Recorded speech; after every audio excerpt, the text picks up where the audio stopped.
Good morning and welcome back to my channel. Just doing a quick run through of where I am with Roxy's Journal of Stitchery Volume 5, the first project for the year, which is a trifold pouch.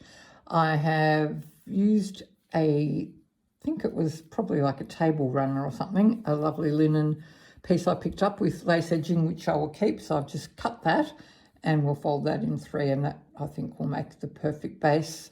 Really pretty, and it's in neutral tones, which I'm going to go with for this project. My past 2 have focused a bit more heavily on black and white, so I'm a bit over that for now, and we'll go the neutral route for that. In my travels around various antique stores here, I did pick up a jar of old buttons. Thought I didn't particularly like this button when I just looked at it on its own, but with my neutral themes, it's going to work perfectly, and I'll use that for my closing. So I had to buy in some fabric from Etsy, as I only brought white bits and pieces with me and had nothing for the new project. So I bought a couple of packages of neutral fabrics, one of Sanderson fabrics and one of Trims, which is yet to arrive, but I'm hanging out for that. Well, the package I found had birds featured on the fabric, and I thought, I think I'll go with the bird theme for this 6 months. So I've bought that, and this is my first bird that I'm using on my little pouch. So I've cut him out, just canter stitched on the background so as not to go over him too much. And I'll just wrap that around the top. Just a little bit of embellishment on the bottom here. As I said, I only had white bits with me and was despairing of not being able to embellish with anything. And a lovely lady on the Roxy Facebook group had mentioned she was tea dyeing something, and I thought, I've got tea and coffee here, I'll try that. So I cut up some white bits and pieces and put some in coffee, some in tea, and realised I really like the colour that the coffee brings, more of a brown tone, and so I'm happy to be able to embellish, and so I've just popped a bit of that on the front. My back, which is in a bit of a messy state, one of the packages I got had some Sanderson fabric, and I've always wanted some Sanderson, and now I have some, so I'm just using a big chunk of that, and have decided I probably won't embellish too much over the top. I'm going to add a piece of pink braid there and up here just to blend in with the flower.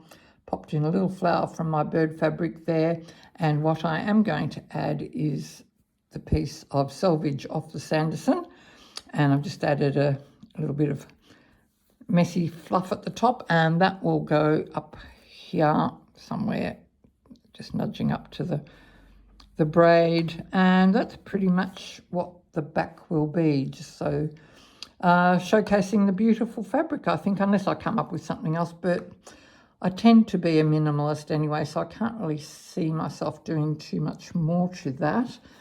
And the inside of my pouch is using this beautiful piece of lace that I picked up at a local antique store. I've got a bigger piece because I really loved it, and I'm tempted to go back and get the other because I do really love it. So I've just sewn that on, another piece of coffee dyed trim, and what I'm thinking of, just to fill these corners in and to add a little bit of colour, is perhaps do a little bit of floral embroidery. I did pick up some silk threads at another antique fair and had these 2 colours in it, so I'll probably use those. Just love the silky sheen on those, and I will add some green, and that'll play into the colouring of the Sanderson on the back as well.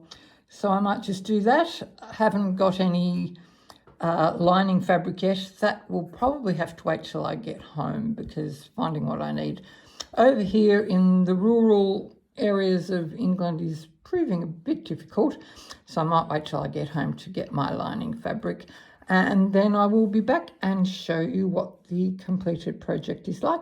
But thanks for watching this little tour through Roxy's Journal of Stitchery Volume 5.